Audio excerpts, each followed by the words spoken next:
Well, thank you very much, everyone, for joining us and welcome to our first real webinar of 2021. We're really excited to have all of you here today. And I wanted to start just by acknowledging what a difficult time this is that we're convening during. Many of our partner communities are really struggling right now with the pandemic. And I know many of you have been touched personally by it. We really appreciate your commitment and your presence in joining us today. This event, as you know, is part of an ongoing CJRF commitment to supporting learning amongst our partner organizations and really beginning to harvest and share that learning with a range of different audiences. We've done kind of bits and pieces of convening and learning since 2018 and appreciate those of you who've joined us in this. But we're at a point in our life as a fund where we've been up and running for 4 years and we can really invest in a new way in this kind of learning and sharing. We have done some consultations recently and have heard a real interest in having events that are at different times and are workable for our partners in different parts of the world. So we're really excited to be able to schedule this for people based in the Americas and our one partner in the Pacific. And hoping that this really, that this works, that you're not having to be up at some ungodly hour to join us. We're focused today primarily on partner-to-partner sharing and learning amongst our grantees, and really want to enable some rich informal discussion. We do have some of our review board members and our council of advisor members joining us also, so you might run into some people who aren't exactly grantee partners of the CJRF, and they know us in other capacities. But really looking forward to this and want to thank you all again. And now invite Janella Larson-White, who is with the Alaska Venture Fund, one of our partners in Alaska. Janella is Yupik, and she's agreed to open our event by sharing a video of a prayer called Chayu, which means to pull. Janella, over to you. Good morning, everybody. Good afternoon.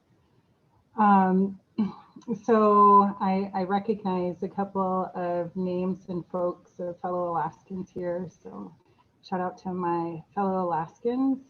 And also, yeah, wanted to open up by sharing a song that was composed years ago.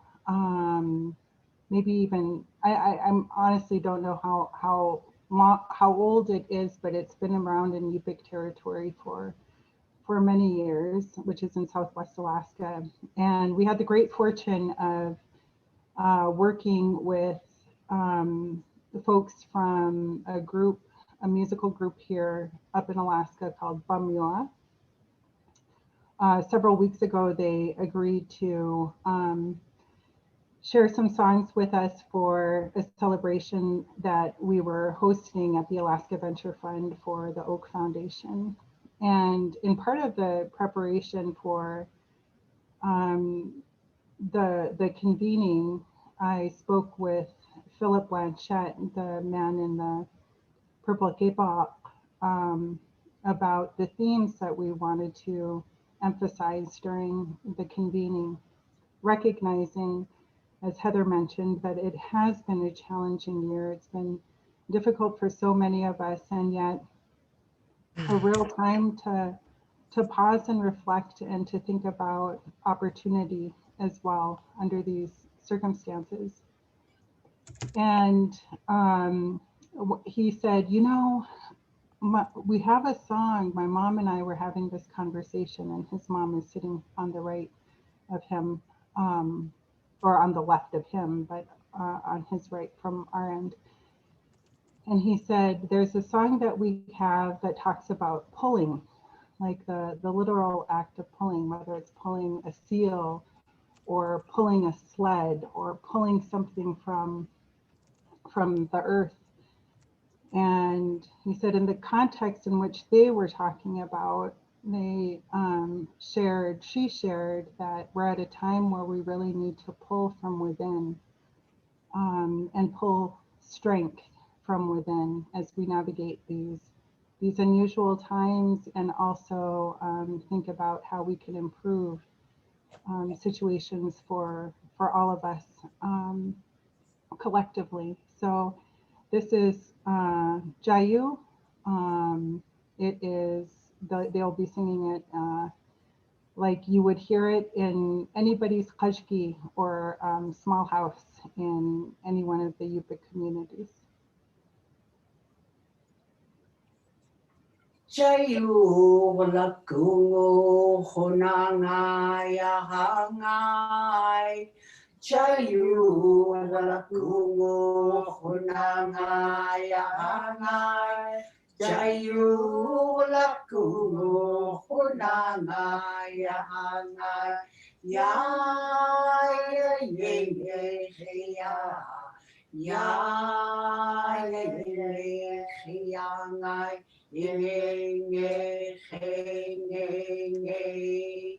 Chayu lakungo honangaya hangai. Chayu lakungo honangaya hangai. Chayu lakungo honangaya hangai. Ya ya ya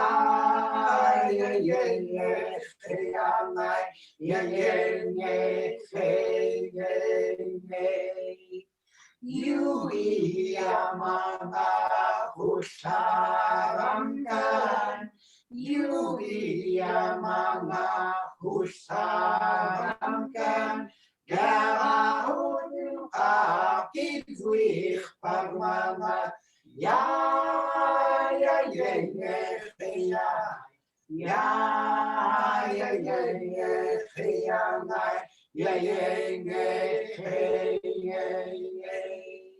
Yui amanga usaramkan. Yui amanga usaramkan. Kaya panganak pagmama. Ya ya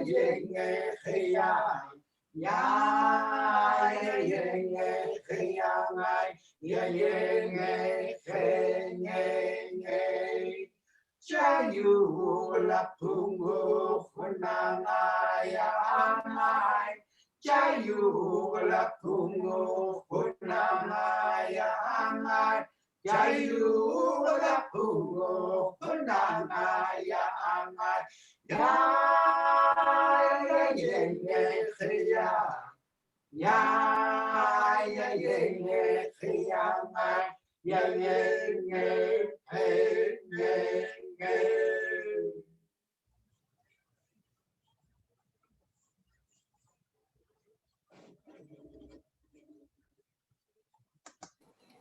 Thank you very much, Janella, and it was really a helpful and focusing way for us to get started today. I'm going to hand us off now to Anna Williams, who's CDRF's new learning advisor. We're really grateful to have her on board with us. And she's an independent strategic learning consultant and specializes in global challenges like climate change. We really think learning together will make everyone's work stronger and improves chances for success. And Anna really shares that spirit with us. So over to you, Anna. Thank you again. Thank you, Heather, and thank you, Janella. I mean, that was a beautiful prayer and sharing, and just really, I think, set a great tone for what we can, share with each other, and also sort of the spirit of what we're trying to do here. So thank you so much. I just have a couple of quick housekeeping things, and then we'll move right into the agenda.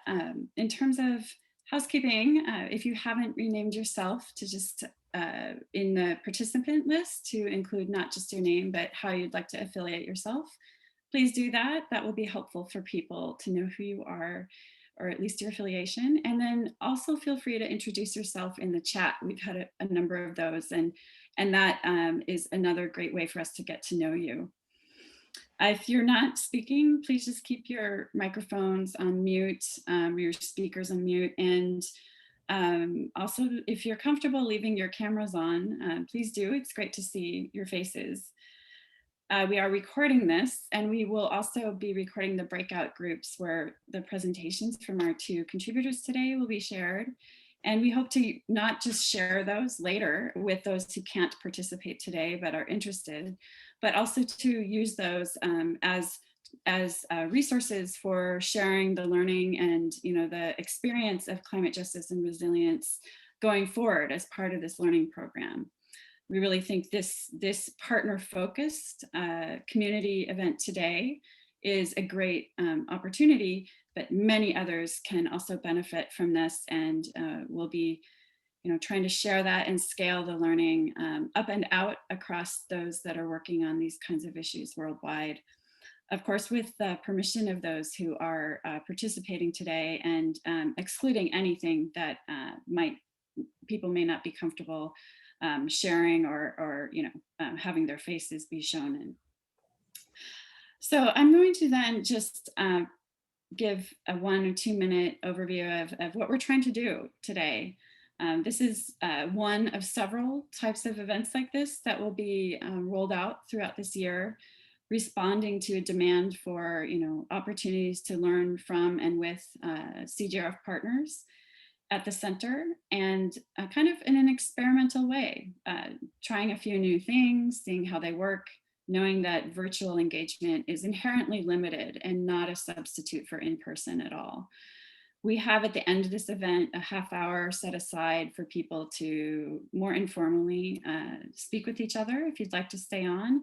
And there's no obligation to do that, but that's also in the spirit of just trying to have more of a community opportunity, and not only formal back and forth or presentations and discussions, but we're really trying to be creative and co-create this with the CJRF partners and community. So please do share your feedback. We will have an opportunity at the end of this event to share some feedback, but also feel free to send it in email or in the chat share at any time. We're co-evolving. Last but not least, we do have a person with the Brenna Kagawa Vicente, if I said it correctly, your last name, Brenna, my apologies. She's with the Youth Climate Lab, which is also a grantee partner of CJRF, and she's helping today to support our webinar. And we're really grateful to have her, so that Hillary Heath, who many of you know is also like the co-lead with Heather McGray at the Climate Justice Resilience Fund. And Hillary will be helping to lead the event today, along with me, and help to facilitate and lead the breakout group discussions. So I just wanted to acknowledge both Hillary and Brenna and their roles today. Last but not least, I'm going to now hand this over to, let's see, remind myself if I forgot anything else, to Hillary to just talk us through the breakout group process and how that will be where our contributors will be sharing more about their experience and the opportunity to talk with you in 2 breakout groups. And I think I covered it. And so Hillary, over to you. Thank you. Thanks, Anna. Great to have all of you here, many of whom I've interacted with on email. We are going to break into what we're calling a partner learning, like a world cafe, where you'll be split into 2 breakout rooms. You'll be able to hear from each partner that we've identified to be as speakers today. So you'll go to the first breakout room and hear from one speaker, and then after 30 minutes, Brenna is going to switch everybody so that you're in the second room with a different partner. In one of the rooms will be Janella Larson-White, who is a partner at the Alaska Venture Fund and also the Alaska Network Officer for the Chorus Foundation. And then in the other room will be Lava Tanalagi Seru, who is the Climate Justice Project Officer for the Pacific Islands Climate Action Network. As an activist, he works on youth development, gender and human rights, disaster risk reduction, and LGBTQI issues. I'd love to turn it over to both Janella and Lagi to briefly introduce their topics so you know what you'll be hearing about in each room. Janella, would you like to start? Sure. Thanks, everybody. Maybe I'll start by saying that a couple of weeks ago, I gave some advice to my 7-year-old daughter and said, Avery, can I give you some good advice that will help you in life moving forward? And she said, okay. And I said, invest in a good pair of socks. Comfortable socks make all the difference in how you show up during the rest of the day. And so I said, there's nothing more frustrating than your socks coming off in your boots as you're walking along. And today she asked me, Mom, can you come to my class today? And we're talking about Native cultures. Would you be willing to come and be by me today? And I said, oh, I'm sorry, Avery, I won't be able to do that, but I'll definitely make time to do that in the future. I said, I have a couple of presentations that I need to get ready for. And she said, okay, are you wearing comfortable socks? And I said, oh, I need to double check. And I literally changed my socks. So anyway, for today, I'm going to share a little bit of the journey that I went on with my colleagues and many community members the last year and a half. And that's with the creation of a website that we created entitled Aiwa, which is North Wind in Yupik. And the real intent behind it is to share the inner world, our values as Indigenous peoples in the North with humanity as we tackle a lot of these climate and social vulnerabilities as well as create opportunities.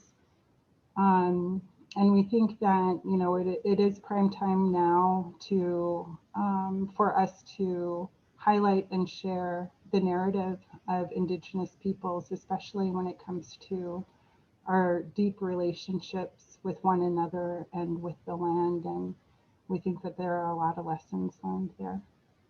So. Thank you, Janella. Lagi, would you like to briefly introduce what you'll be speaking about? Thank you. Bulavinaka, good morning, everyone. Langi, and I'm joining in from Fiji. My topic for today will focus on how do we strengthen climate justice through a intersectional approach, intersectional advocacy, which is something the Pacific Island Climate Action Network has been really utilizing as a tool, as a pathway, and also as a sort of like a method of analysis to improve and to strengthen our work in the climate justice space here in the Pacific. Thank you.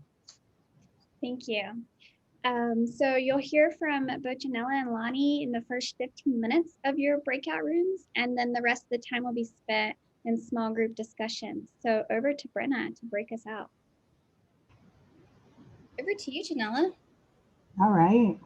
So let's see. I just want to check and see who's in the room real quick. Anne and Dave and Katie. Hi, Katie. Good to see you. Katie was at the convening that I'll be speaking a little bit about today, but gee, 3 people to hold me accountable for what I'm going to share. I'm thrilled to have a little bit of time with all of you just to share a little bit of the journey that I've been through in partnership with CJRF and in large part with the Oak Foundation and the Chorus Foundation. And that's the creation of a website, as I mentioned earlier, entitled Aiwa. It's the Aiwa Story House. And we created it recognizing that Indigenous oratory, dialogue, and artistic expression have a tremendous amount of transformative power, and that they are the soul of our sovereignty for Indigenous peoples up in Alaska. When we first started to,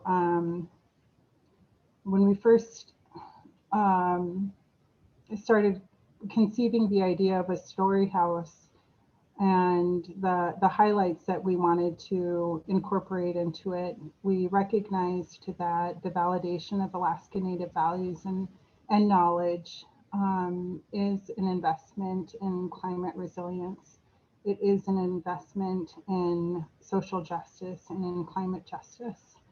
And this is, you know, knowing that our peoples have lived and been in relationship with the land and environment up in Alaska for generations and generations. We could go to the next slide.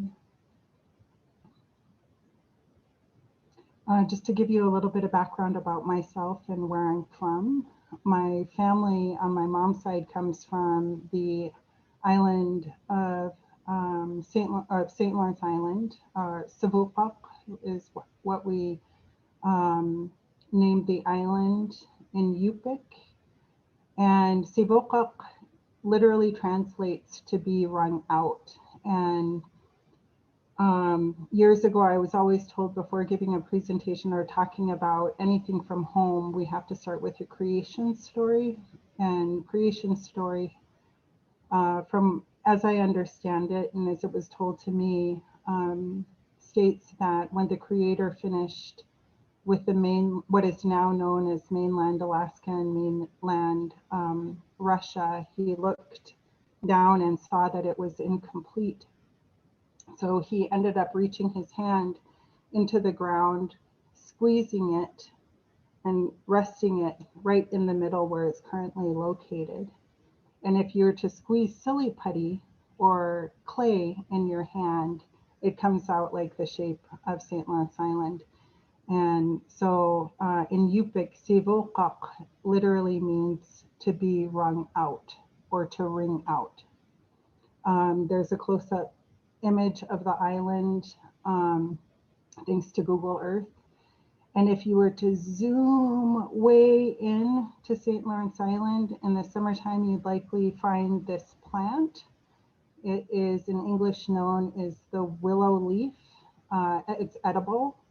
It's a part of our diet. We harvest it and pick it and freeze it and eat it with seal meat, oftentimes, or walrus.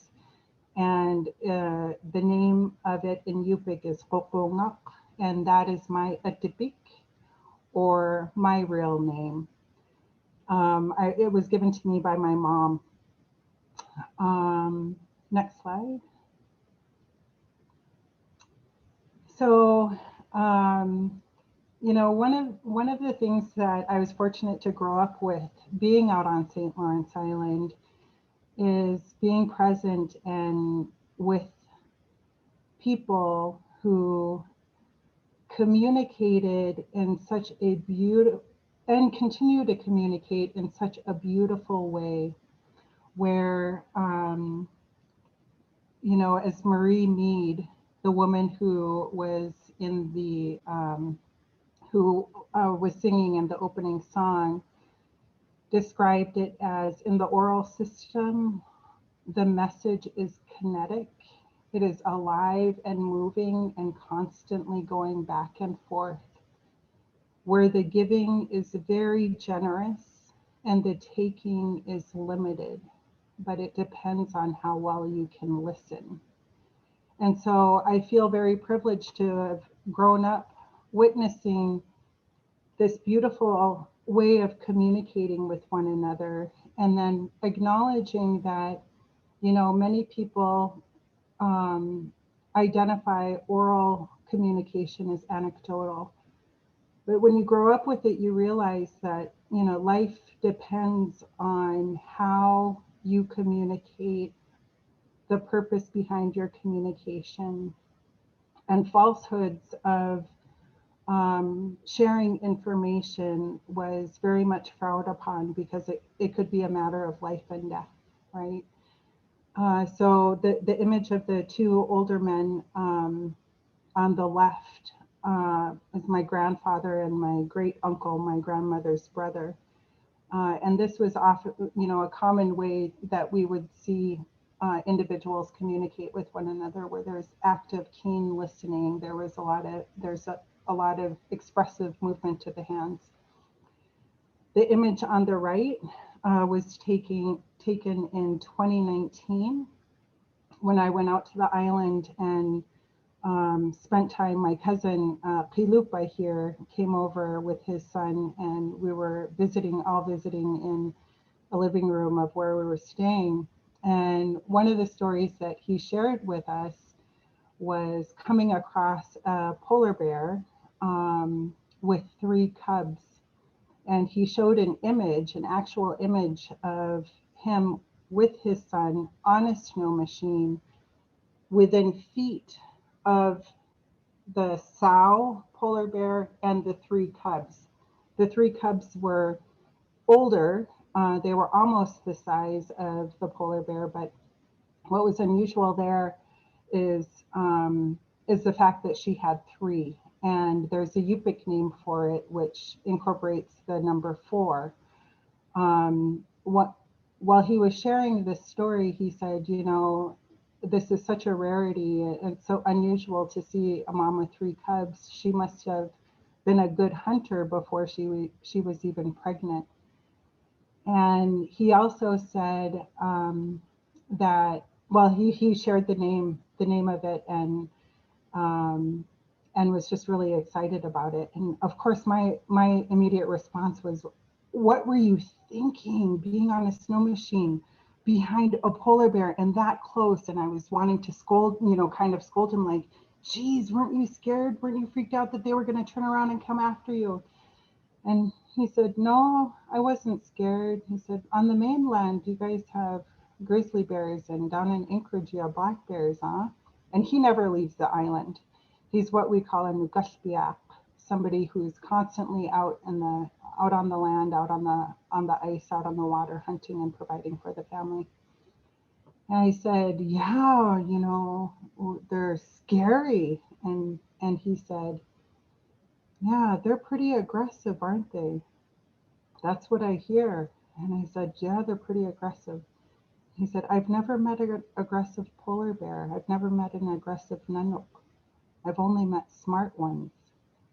And it was that moment in time where I realized that my interactions with, grizzly bears and bears in general, although limited, was very much influenced by the media, very much influenced by outside stories telling me about bears and to be feared of them. So I grew up paranoid. And I realized I couldn't stop thinking about that story. And I thought, that is narrative shift in action. That is really looking and listening and hearing the experience of somebody who has grown up with these mammals and encounters them on, frequently, encounters them frequently and truly understands, literally has a relationship with them. Such a close relationship that he describes them as not aggressive, but actually smart. And I don't know if that scares me more, because I don't know that I want to interact with even a smart polar bear. So it caused me to really think about just the deep-rooted knowledge of,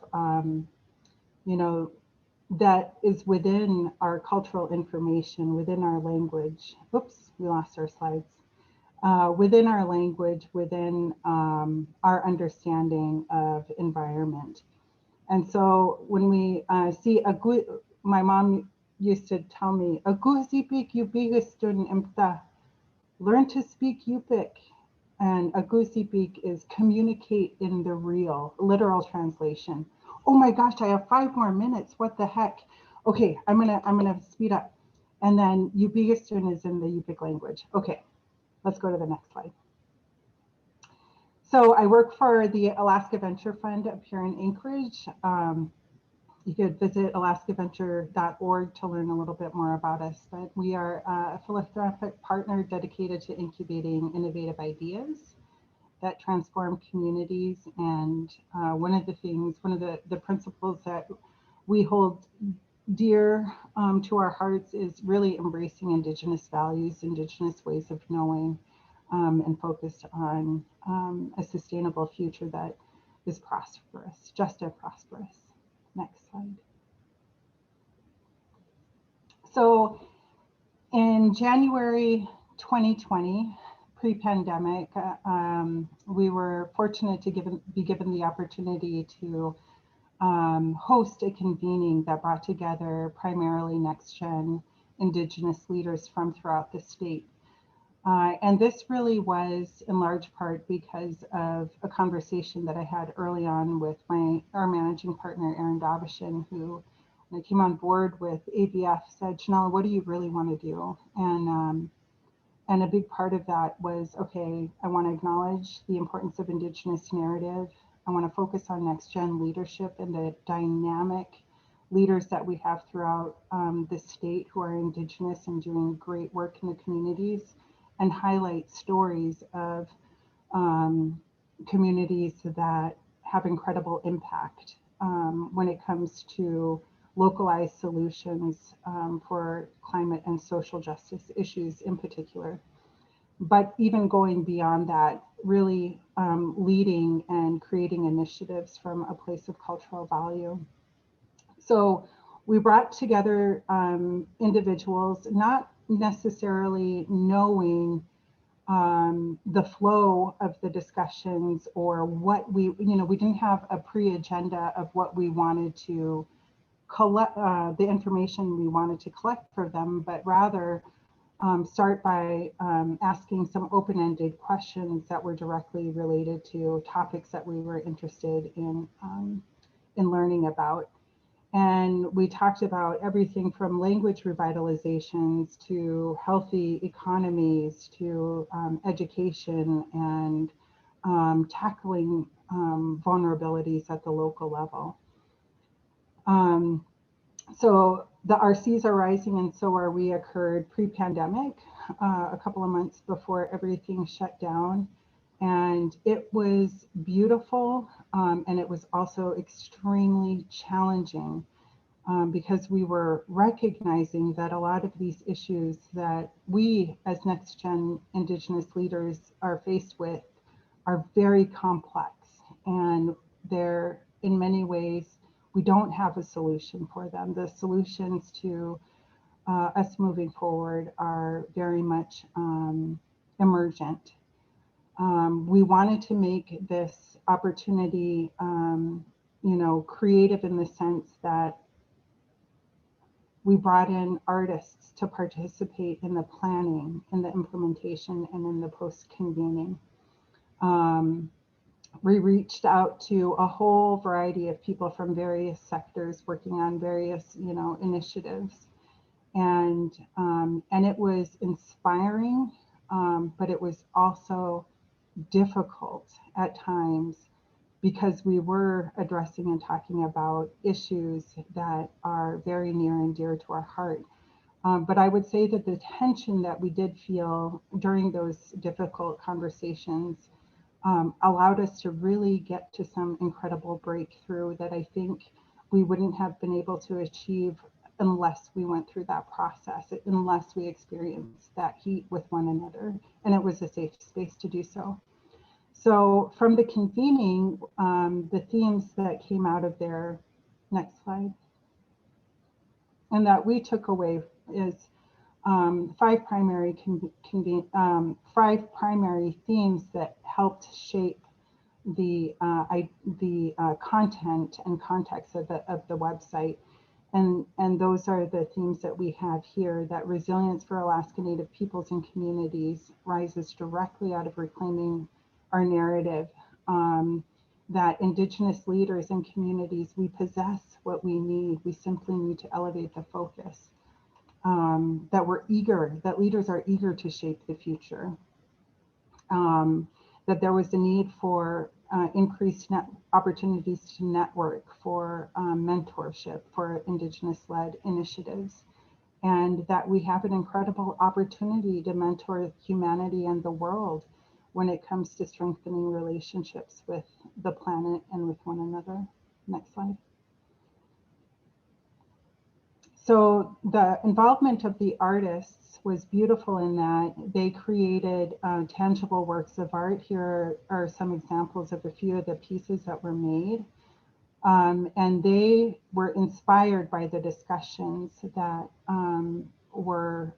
that we had and the dialogue that we had during the convening. You can find out more information about these pieces of work on our website at iowa.org. But they're truly inspirational. And I tell you what, going through another pandemic, if we were to go through another pandemic, I would hope that I could be experience the process with what I was fortunate to experience here, and that is messages of hope and messages of inspiration, and you know, really speaking to what is working well within us and what we have to offer the greater community. Next page.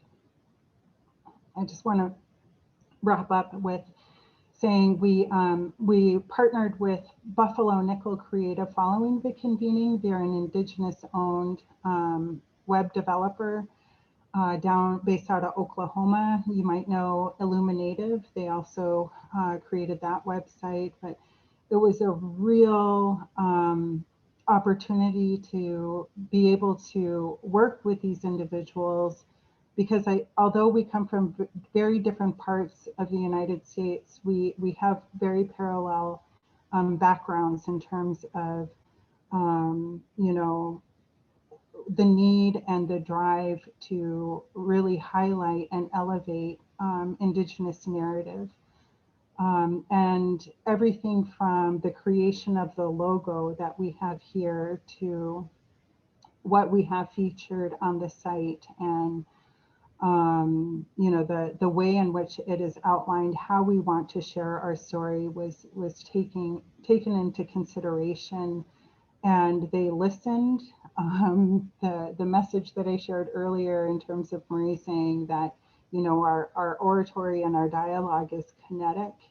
I definitely experienced it working with them, and I have to say that having the freedom to be able to approach the process and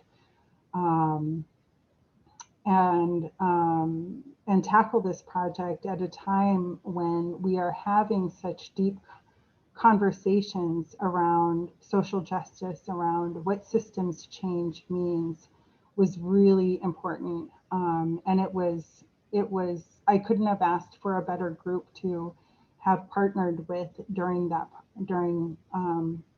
the creation of the site. So I encourage you all to check it out if you haven't already, iowa.org. You'll see that we have featured a handful of folks, Next Gen leaders from who attended the convening and the messages that they shared with us. We also have a video that was produced called Rising, that's on there, and then all of the pieces of work that was created from the site. So I'll stop there, and I'm happy to share more.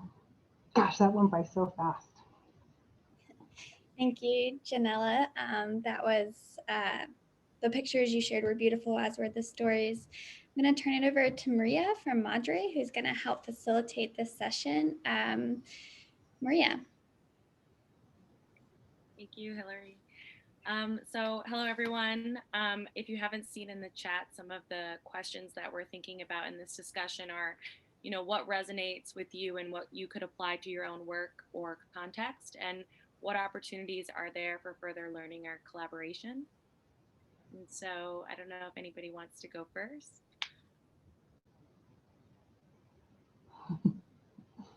You can just take yourself off video.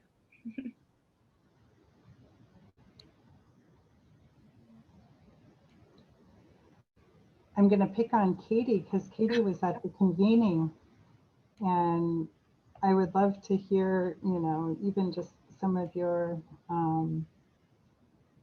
what you thought of in terms of your experience there.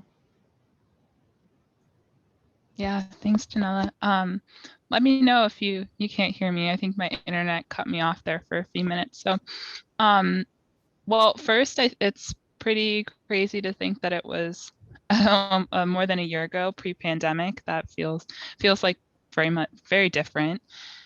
One thing that I remembered while you were talking about the difficulty of some of the conversations is I remember for most of the convening, I was in the same group as David and Walter, who are both from Napakiak, which is a rural community in Alaska.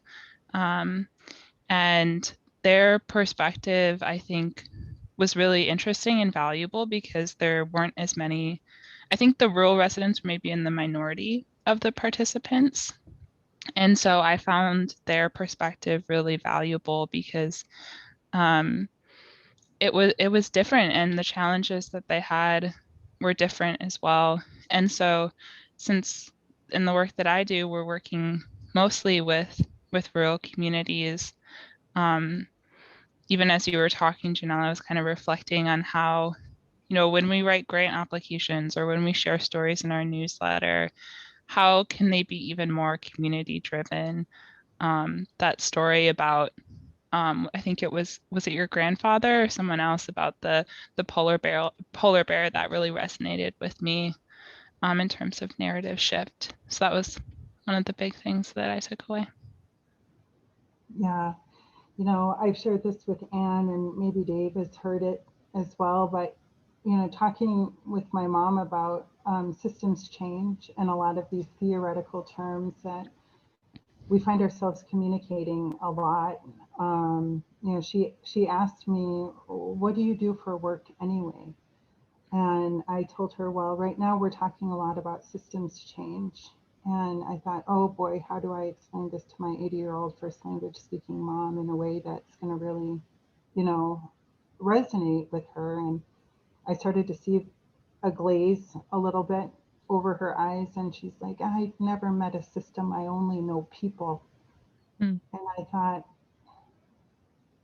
right there's the, it's about relationships in so many ways. Our work is in large part a lot about relationships. And I think you're spot on, Katie, about asking, the question around funding. And I'm in the midst of conversations right now where we're talking about how do we encourage a transition from technical funding to one of which allows people in communities to do adaptive work, which isn't like the usual work that we have been doing, or the approach of, receiving funding for work, where people are given the opportunity to have the freedom to really sit with others in the community and have bigger conversations that go beyond their program, right?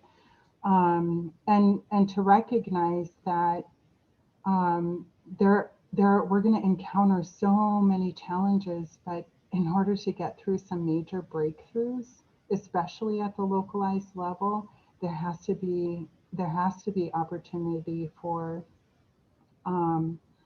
innovative discussions, for people to really get to the core of what is needed in their communities. And a lot of that is breaking down the institutional barriers that we falsely have put up over the last several, or have learned to operate in.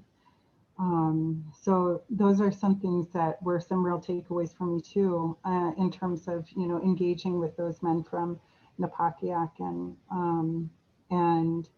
many of the other leaders, like the work of Marcus and the Eco Village, and how they're approaching some of that is just so transformative and visionary and hard.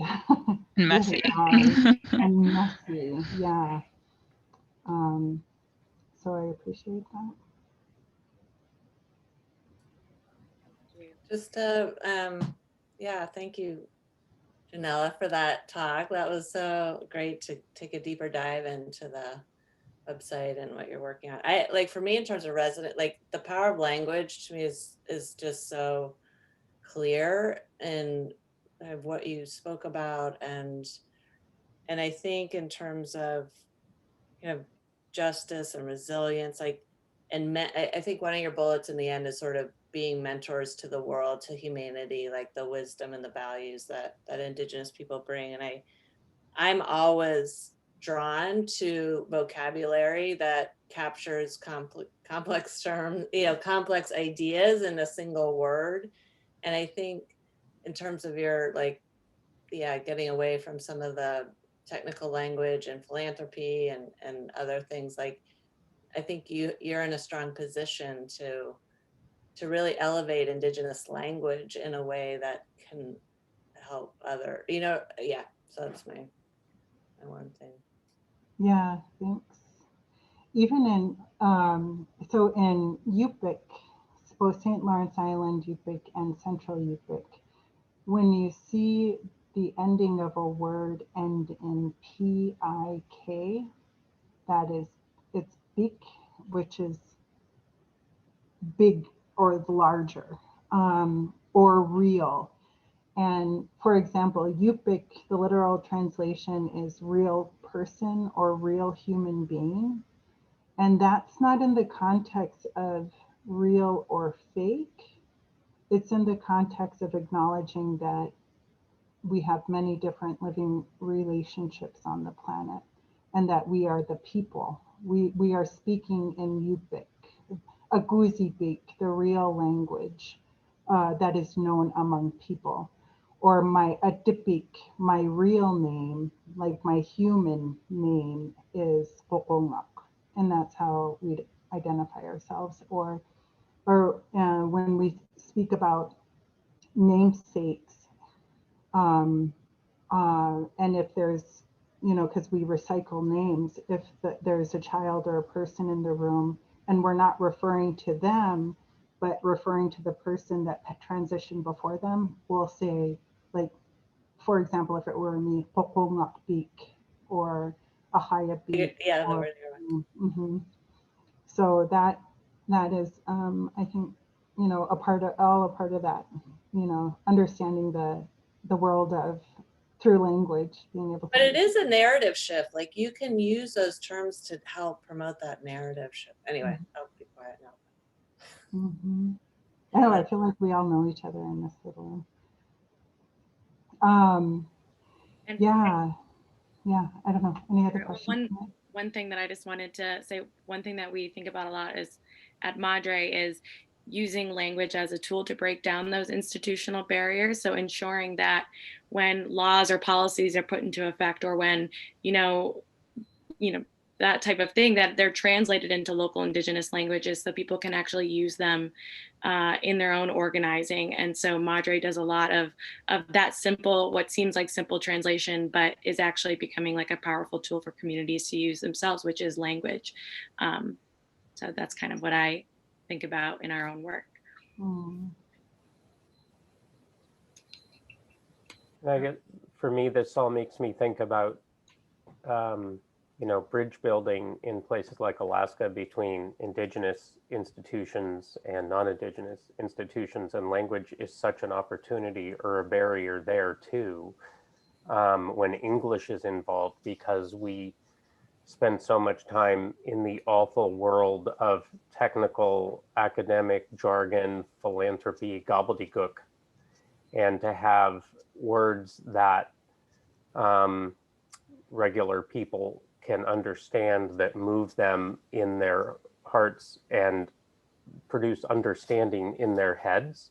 That is so powerful. Like the story about your grandma and never met a system. Like, I'm going to see my in-laws soon, and I can totally see that story coming out of my mother-in-law, like the glazing over. She just knows people, right? And so I think this business of words in English or Indigenous languages, if they help people get to a different place of understanding, is incredibly important. And Dave, you just muted.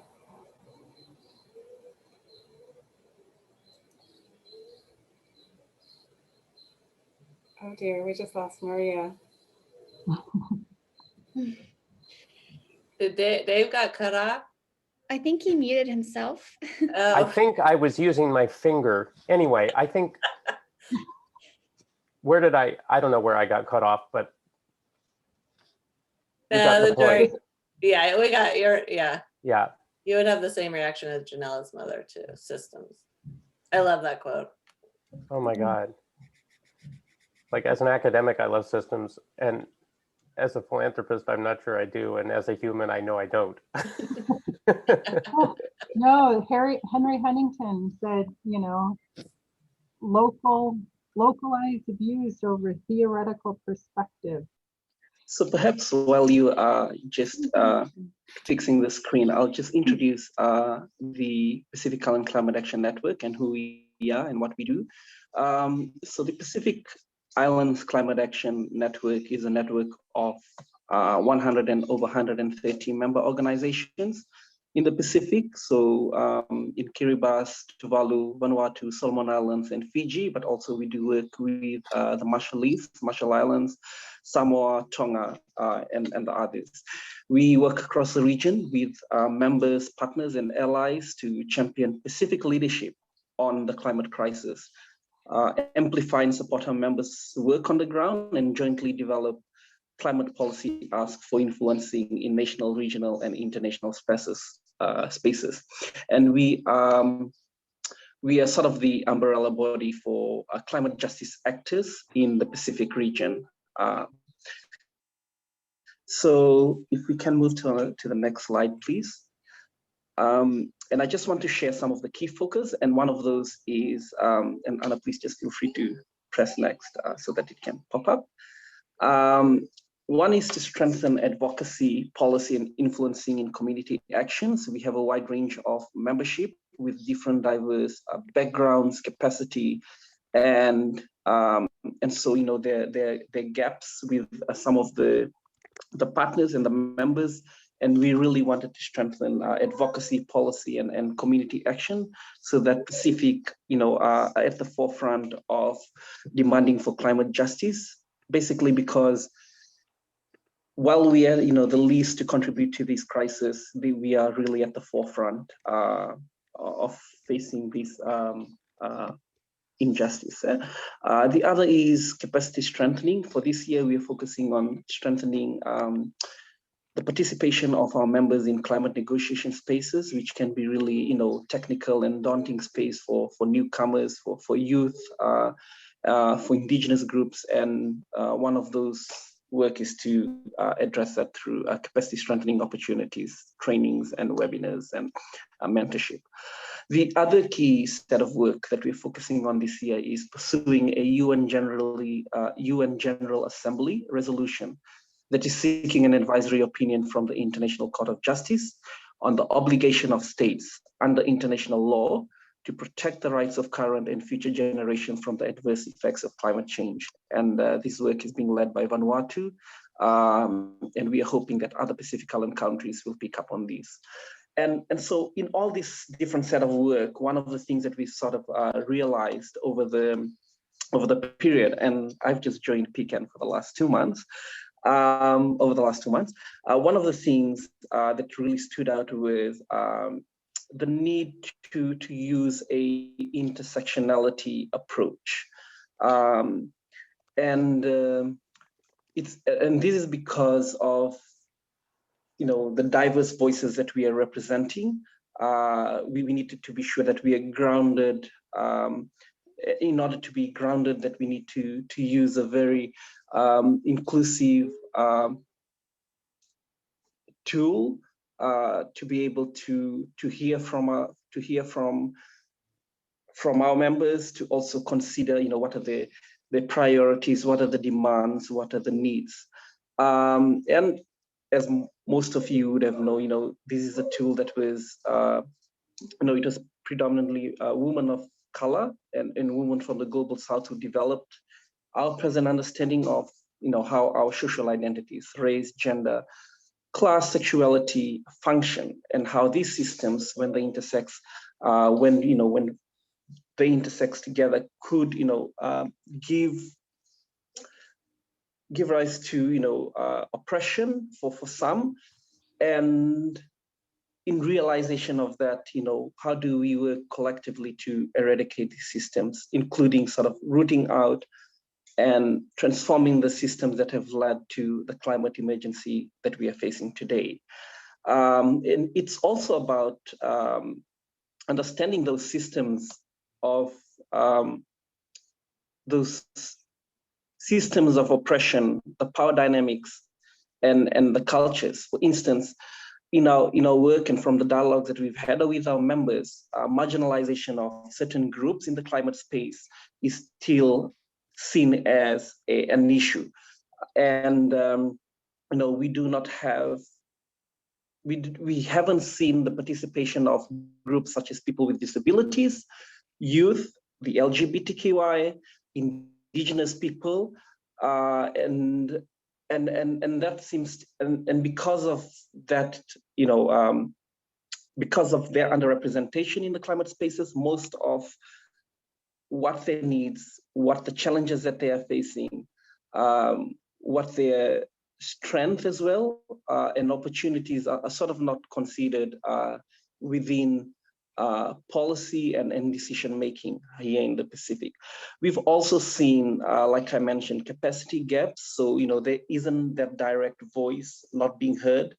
One other issue has to do with, a religious stigma. There's also disempowerment of youth. People with disabilities are often not heard because there's no reasonable accessibility in many of the climate spaces that are being convened.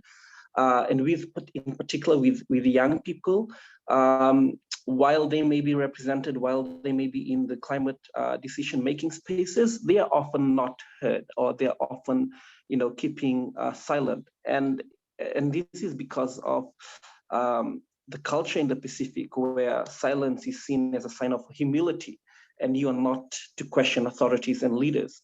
So how do we really break through these to ensure that these particular groups, who are often the most vulnerable and marginalized, are able to contribute to decisions that affect them? And I think that the beauty about intersectionality as well is, it support the needs to build, the need to build alliances and engage in cross-movement work that strengthen separate issues and movements, but also give sort of a collective power to dismantle the kind of institutions and dismantle the institutions that have, maintained systems of oppressions. And I've kept those, lovely, those different hats, because that's what intersectionality is about. It's about, as we navigate through the world, and that's, for any Pacific Islander, we wear different hats in life. And some hats we show proudly and some we don't. And so it's always useful to use this intersectional lens and tools to be able to look through a person or through a movement and see, how do we make sure that that small hat that a person is wearing is sort of, is worn proudly, and that, we get to hear them, but also at the same time that we do not put them at any risk. So, it's the principle of do no harm. So how do we apply intersectionality in climate justice? And I have three core broad themes to share on that. And if we can move on to the next slide. So the first is solidarity. Solidarity for us, we see, is necessary for building alliances and movement. For this, personal and political work is required. Intersectionality requires people to confront personal and also political trauma, to share power, to step back when needed, to decenter themselves if they are the sort of like the privileged ones, and to center people in communities that have been historically marginalized. This requires, vulnerability, flexibility, openness to critique. And I think this is a hallmark of, feminist and racial justice practices as well that we've taken up on board within the climate movement, to sit with the hurt, the people who are most affected, and reflect on it, and a true understanding of these issues and struggles, and to gauge a true understanding of the issues and struggles that other people and groups face. I think it's more about becoming allies also and accomplices. It's about building relationships. It's about building mutual trust. And I think what core to this is sharing personal stories, where you really can find some common grounds to be able to work together as a movement. The second one is organizing, which must be centered on those who are most affected by the issue, and who paradoxically are often the people with extraordinarily little resources to correct or to address a problem. Over our period of work, organizing with these communities has meant, for us to build democratic and equitable relationships, which means not only using people as profit or just multitudes to, being mobilized.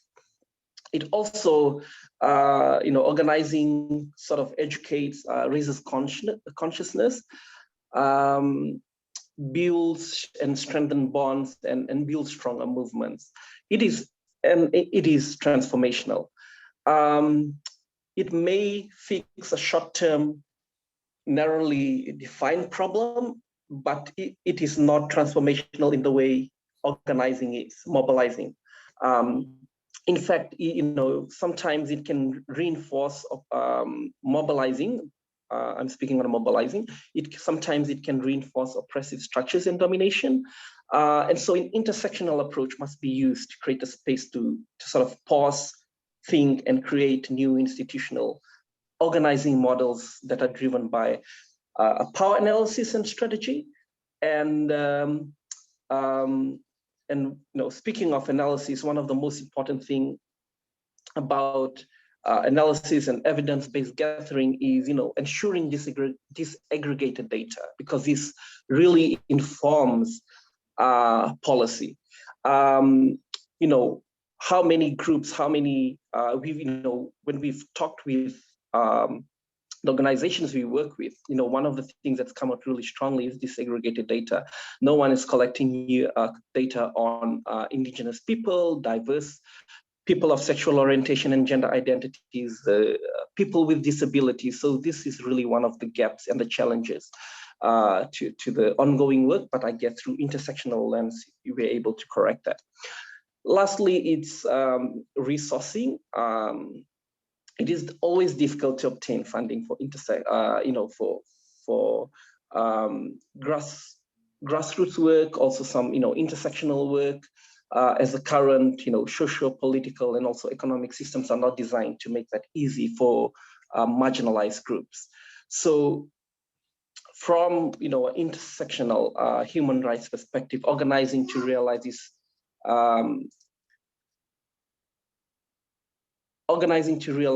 this is, to realize this to the full potential. The most affected must be at the center of not only organizing, but also the resourcing of work. We found, social media and also creating a network of personal and also professional networks to be great opportunities for cultivating, donors, and then being able to share those contact lists and some of the work that they do with the members on the ground. And we've done that through, shared information, shared drive, where we've put, a whole bunch of resources into a shared drive, and we've shared this with our groups, and they've really found that useful to be able to not only,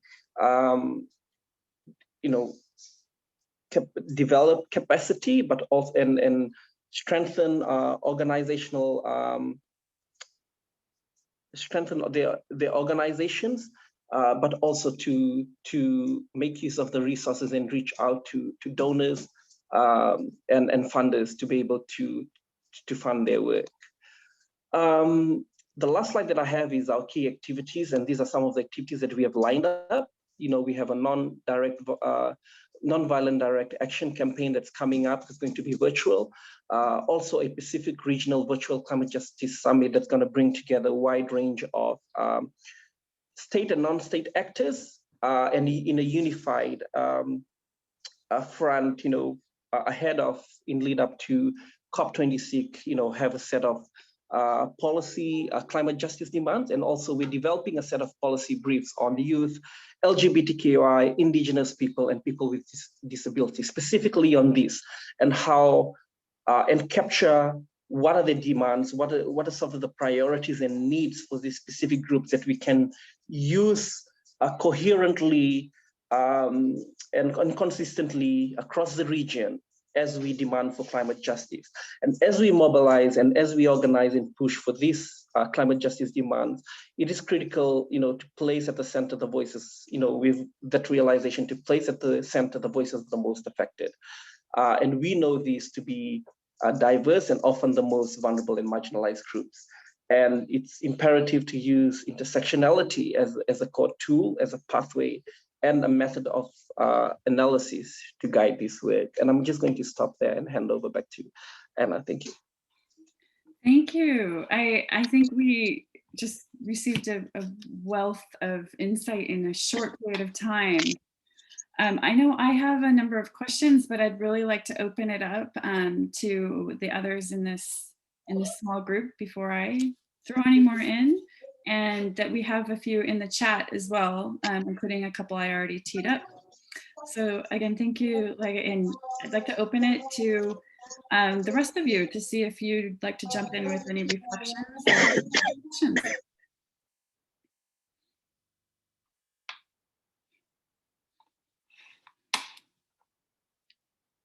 And I can start off if that would be helpful. And I'll go ahead and jump in. One, you talked about a few things like the concept of intersectionality and also transformation.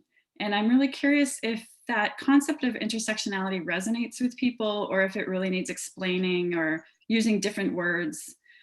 And also if you could give us any example of how this work is either showing to be transformative or has the potential to be.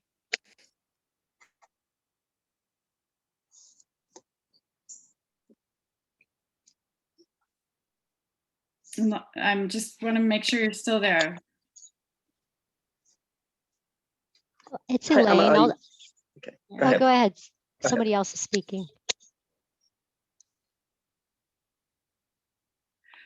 Can you hear him? Can you hear him? I think we're having an audio issue. I heard him briefly. He said something briefly. Yeah. Yeah. I don't think he's connected. Anna, can you hear me? Yeah, now we can. Now I can. Yeah. Okay. Go ahead.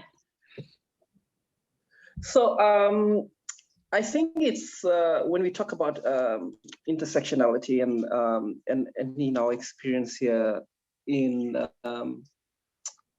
the Pacific, we use it with the word inclusion, which is more sort of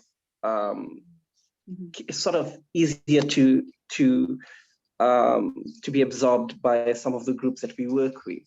And like I said earlier on, different groups, different capacities. So it is basically inclusion, and it's ensuring that you're not only focusing on your particular priority, but also how do you consider the systems or the experiences of from oppression and discrimination and injustice that other groups around you are also facing. And it's allowing groups not to take that on board as well. So it's sort of an act of solidarity. It's and so we have groups who are working on, let's say, youth groups who are championing issues of indigenous people, championing the voices of, and I'll give an example, like in Fiji, they're not only speaking about climate justice issues, they're also speaking about nuclear, the nuclear nuclear power plant, sorry, not nuclear power plant, the nuclear dome in the Marshall Islands that's, at the threat of sinking, and the nuclear waste leaking into the Pacific Ocean. They're talking about deep sea mining. They're also talking about, West Papua, and because these are all connected. In West Papua, the work, the injustice there is, they have a core of mineral resources there. The Indonesian government is expanding palm, farms. Basically, it's the same system of oppression. It's capitalism. It's neoliberalism, and so how do we as Pacific take that all on board as all issues of climate justice, of ecological justice, is something that we've seen young people and other groups really taking on board. And even though the governments are having a different stance on that, it's really the people who are pushing for those demands from the grassroots, from the bottom. I see a few other questions here in the chat, but would anyone like to just chime in? I think we have about 4 minutes left on this, or so. We might get a little more grace period, 1 or 2 minutes, but yeah, go ahead. Hi everybody. I just had a quick question.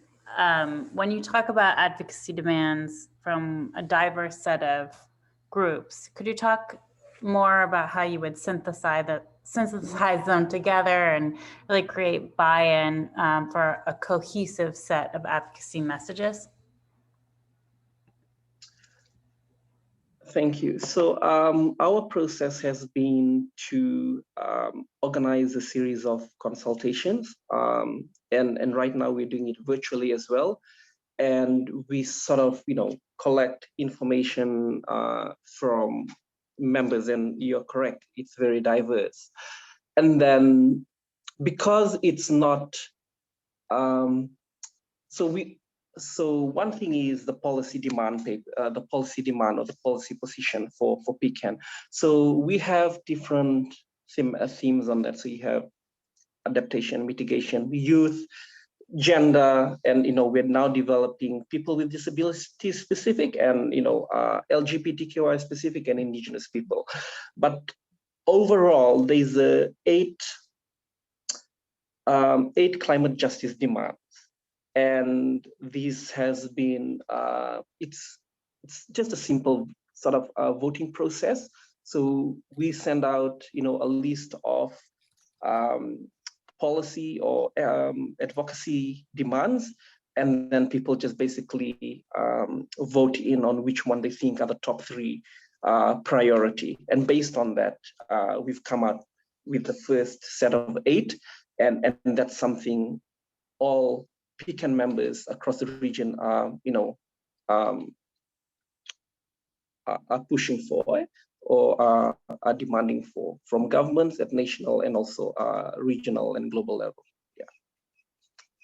And yes, I can share those the link to the climate justice demands on the chat. Thank you. Do others have questions or reflections? We have a few more minutes, which is great.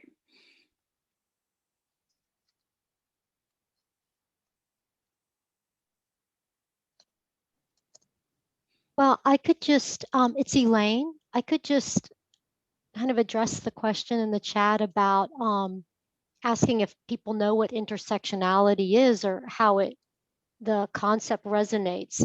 Because to be honest with you, this term has only kind of, for me, been surfacing in about the last year.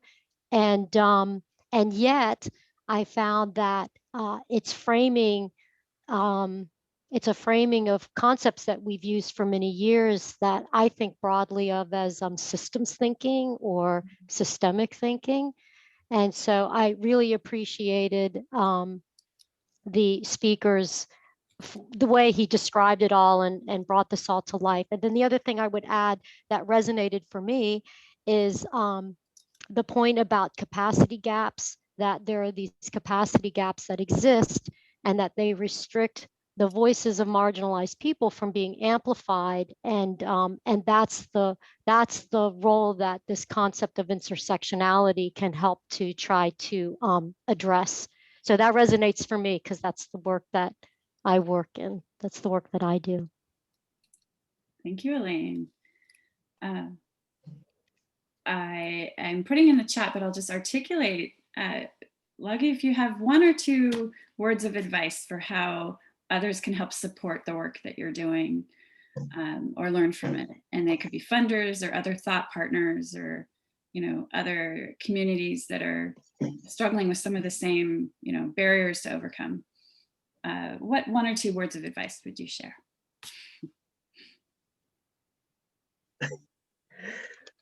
Thank you, Anna. I'll probably just share the work to ensure, you know, to strengthen intersectionality, to ensure that, you know, that we have all the voices on the table is basically, I think the starting point is to reach out and build trust with each other, and to share, you know, what are the common issues that bring us together that we can advocate for, because, you know, when you have numbers, you know, numbers have power. So that's basically one of the learning insights for me, is reaching out to the people with disabilities and hearing from them, and they, you know, they come back to us and say, you know, we haven't even been invited to this climate space. We don't go to, you know, we haven't been in that space. And so we asked the question back, like, why you're not invited? And they said, oh, just because we don't receive an invitation. Because so I think the critical step is to reach out to Indigenous people, to youth, to, you know, women and young girls, to the LGBTQI community, because their experiences in the face of the climate crisis is different. Their priorities are different. For people with disabilities, it's reasonable access. It's for LGBTQI, it's about you know, addressing discrimination, because they face that a lot after disasters, and they're being scapegoated and they're being blamed for that. So I think the beauty of this work is to reach out and then build relationship and build trust, and then you move on with a set of you know, politics, set of guide to guide the work that you all do. Yeah. Thank you so much. I, you know, am humbled by the enormity and the commitment that you're sharing, of the work that you're sharing, and what it represents. I think we have, for the moment, just welcome back. I know I felt like that just zoomed by, so to speak. And what I'd like to do now is ask the people who've been in the groups, but especially the contributors, and we had a few volunteer facilitators, and Hillary also helping to lead some of that. If I could just go around and ask each of you to reflect on one thing that you've taken home. And so I'll go with Janella and Lagi, Hillary, definitely Heather as well. And we have Maria and Ariana who have volunteered facilitators, just one comment each. And then we should still have a few more minutes for others to either weigh in verbally, or please feel free to share any of these reflections that you have from these conversations and what you've been learning and hearing in the chat. And in no particular order, I think, why don't I go to Ariana first, and then I'll go Ariana, Maria, Hillary, Heather, Janella, and Lagi, in that order. So. Great. I just wanted to first say thank you to the presenters for the great presentations, and the groups for dynamic conversation. If I had to land on one takeaway, I guess I would say that Janella posed a really compelling question that I've been thinking a lot about, which is just that 2020 has really led us all to ask whether equity is ambitious enough.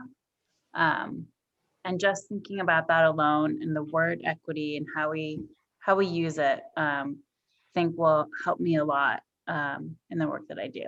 So thank you. And Maria. Thank you, and thank you to all our presenters as well.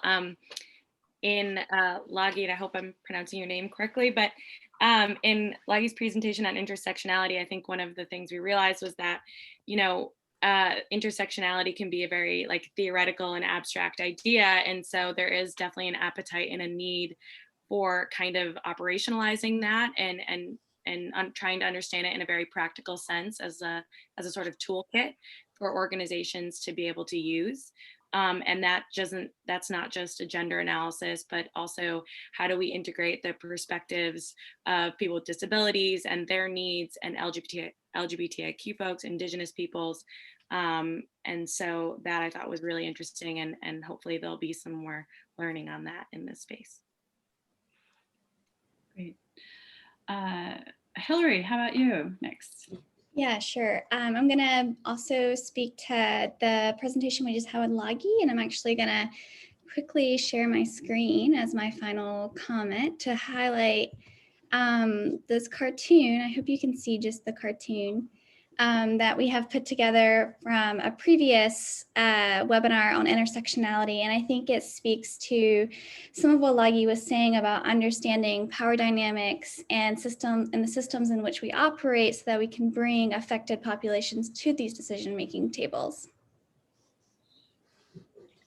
Thank you, Hillary. Heather.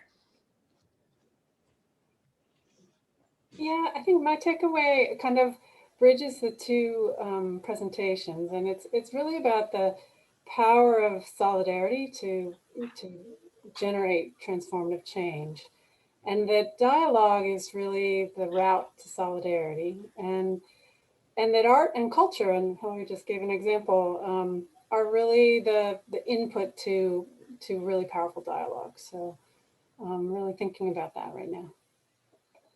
Thank you. Janella.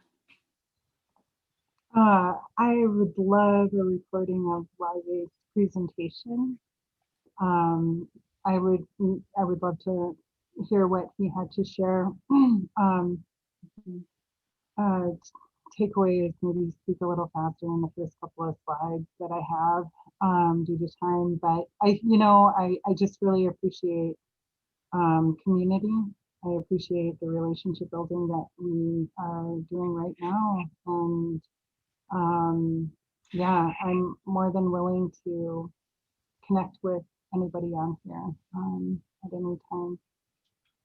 And I'd love to hear the work about who you are and the work that you're doing. Thank you, Janella. And last but not least in this group, Lagi. Thank you. And I, share the sentiments from Janella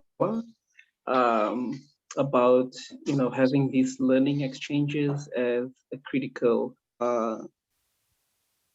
step or pathway showing that we learn from each other, and that's what intersectionality is about. It's about hearing from each other's our different struggles and connecting the dots. And I think we really had some really good discussions about applied intersectionality and how does it look like.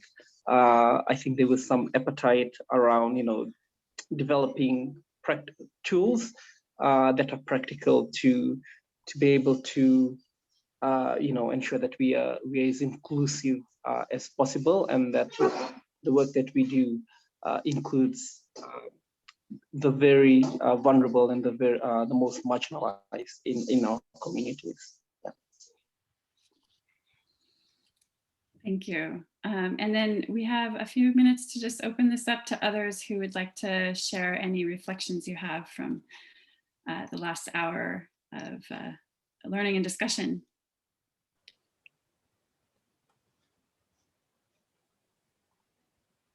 I see a few in the chat as well. Oh, go ahead, James. Yeah, you can just speak up, but I Yep. saw your hand, so go for Okay. it. Well, I just maybe to repeat something we were discussing the last session, but I was really inspired by Janella's wonderful stories, and it just occurred to me that, you know, podcasting. I work in media, and podcasting could be a really wonderful medium for Indigenous peoples who are trying to get their stories out, and you know, it's really a booming field, and I just feel like maybe that should be something we explore more, especially as we try to get more voices out into the mainstream media. Mhm. Anyone else?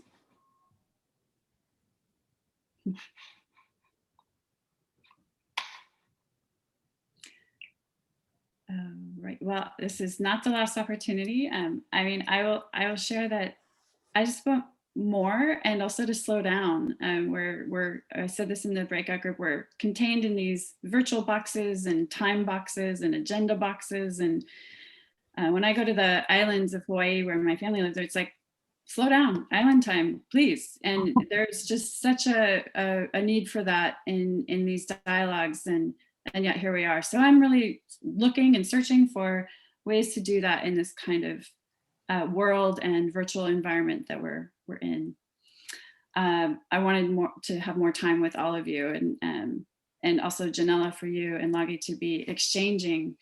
We do have recordings for a reason, actually, and to try to be able to share some of this later with you and others.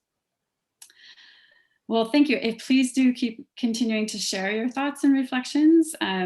We do want to keep doing that after this event as well, based on what we've been discussing today. But I'm going to turn it to the next part, where we're getting toward the end of today, and then we'll still have the informal half an hour after that, after 15 more minutes. So on the hour, some of us will still be sticking around and hopefully continuing some of the things we've just started to talk about. I will, at this point, just share a slide again, just 2 slides here, to give you a sense of what's coming up, and do that together with Hillary. And then I've got a couple things for us to do to reflect on this, and then pass it over to Heather for a few closing remarks and comments. So this slide just gives you a preview of, at a very high level, of what's coming up with the, hold on here, I've got something popping up on my screen. There we go. What's coming up with learning activities in over the next several months. Obviously, we've got 2 this month, or right now, we've got technically April, and next month, technically May. Next week, a similar event that Hillary will tell you a bit more about in a minute.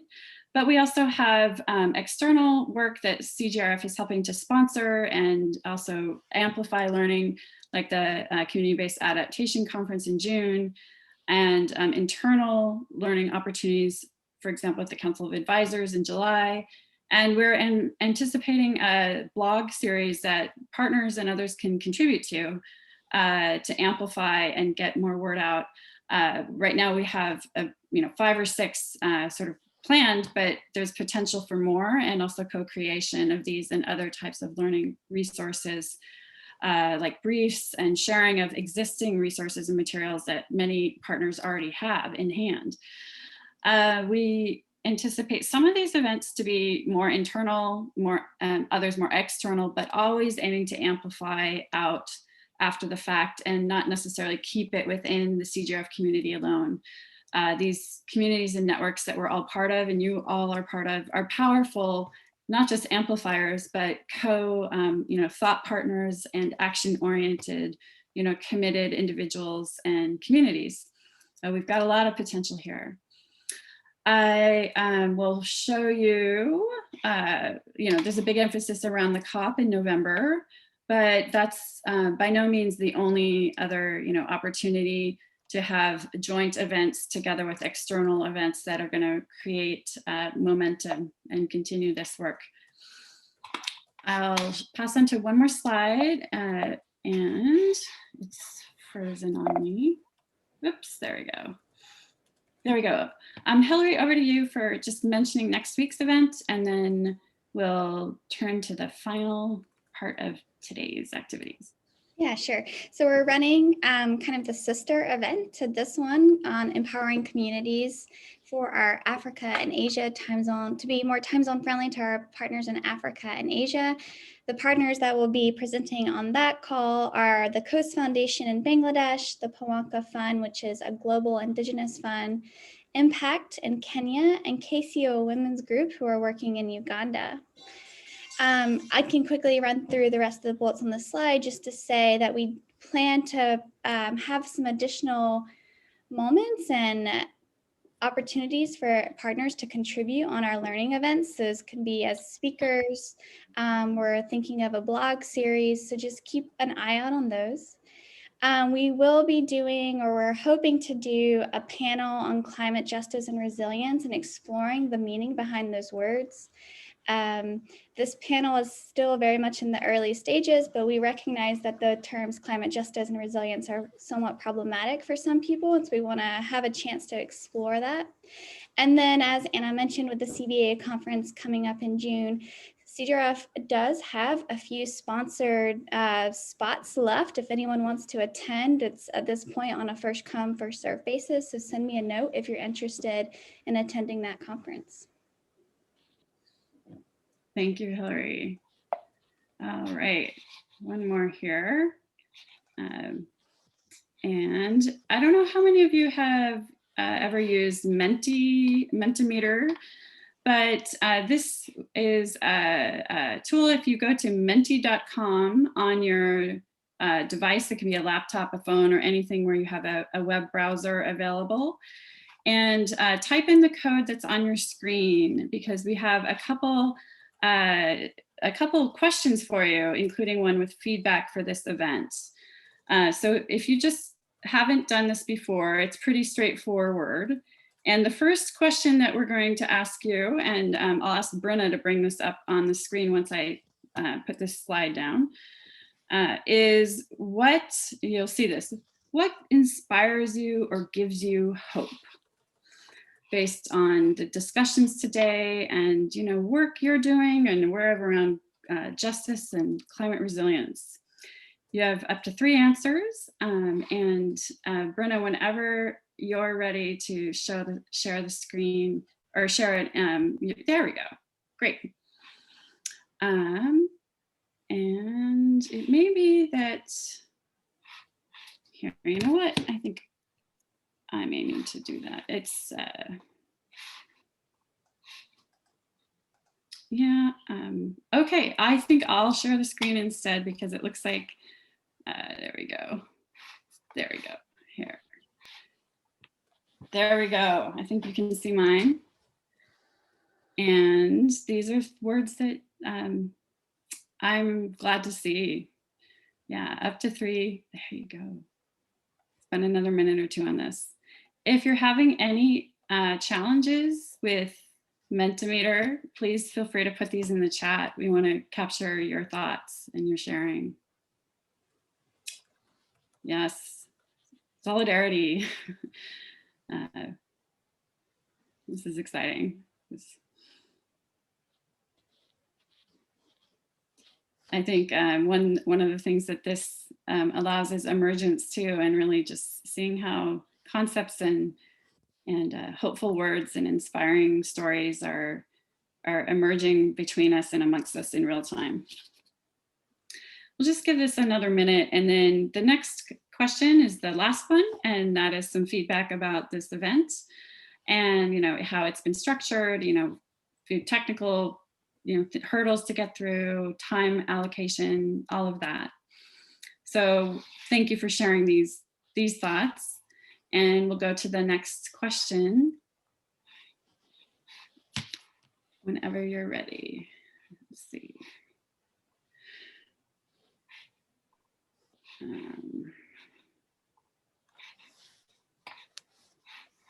Let's see, okay. There we go. Oh, There we go. So let me make sure that people are able to see the next question, which is feedback. I think you go to submit, and then after you've submitted from the first one, you can see this question. And it says next question. And so here we go. Did you learn anything new and useful today? Would you like to engage in deeper collaboration on these themes? And suggestions for improving this. This is work in progress and a bit, trying new things. Some of us for the first time. And how many, ways to contribute to these learning activities is still emerging, but there are many ways to contribute. So thank you for this input. And while I leave this up here for a few more minutes, just see if anybody else would like to offer thoughts verbally before we just move to our closing comments.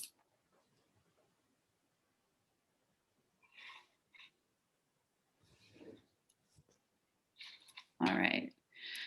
Well, I will go ahead and stop sharing the screen here, but you're welcome to continue to write your input here. We will still have it, and certainly to share your thoughts through chat or through emailing me or Hillary. I think we're both good contacts for your input. And thanks for the feedback. So with that, I'm going to pass over to Heather to give a few closing remarks. And then for those of you who would like to stick around, I know a few of us will be, and I know I'd like to continue getting to know you better and have some thoughts to run by people and questions. But Heather, over to you. Thank you so much, Anna. And thank you to our presenters for all of their hard work and sharing their stories with us. Thank you to all the participants for what I think has been a very thoughtful conversation. Obviously, as Anna noted, there's never enough time, and it feels somehow a little harder on Zoom, but at the same time, it's easier. Here we are with participants from Alaska to Hawaii to Washington, D.C., to all the different places we are. And I'm really just grateful for the diversity of perspectives that so many of you have brought. At CJRF, we're committed to continuing this kind of dialogue and to improving it as we go along. So that Mentimeters, not just for show, we really do want to hear from you if you have ideas or things that you want to share. And we have, a number of concrete things that I think actually we are well placed to dig into from this conversation. The question of what does an intersectionality toolkit look like? And what could we as a community of partners bring to the table on this? Hillary shared with you a cartoon that's actually embedded in a kind of unique report that is coming out shortly from one of our dialogues last year that will be in the form of a multimedia drama script and is intended to continue conversations around what is intersectionality and what is it good for, and how do we really use this concept in a way that's powerful for reaching across issue areas, as Lagi said, and cutting across cultures and identities as they're doing in the many Pacific Islands, and in really grounding some of these abstractions that we often talk about and which Janella really shared about. We talk about systems, we want to change systems, but ultimately systems are made out of people, and we as a fund are committed to cutting through some of this complexity and bringing out the energy and the joy and the change that can come from really getting concrete about what do we mean with climate justice and resilience and intersectionality. So I really think this event has moved the needle a little bit for me at least, and hopefully for our whole fund. And I look forward to following up here. Anna and Hillary shared some of the opportunities coming up including a chance to write some blogs with the CJRF or under the rubric of the CJRF, and I hope any of you who have ideas for that will reach out. Our next event is intended for time zones that are probably not so convenient for the Pacific or for Alaska, but you are welcome, and even if you're able to drop in for part of it, if you're awake in the middle of the night or something. But with that, again, Lagi and Janella, thank you so much for sharing so much of your work. And Maria and Ariana, thank you for stepping up as facilitators. We're really committed to having as many of our partners driving these events as we possibly can. With that, I guess we're moving into our little informal networking opportunity. Obviously, not everyone can stay. This has already been a 2.5-hour event, so no worries for those who want to drop off. But please join us if you can, and we'd love to continue the conversation.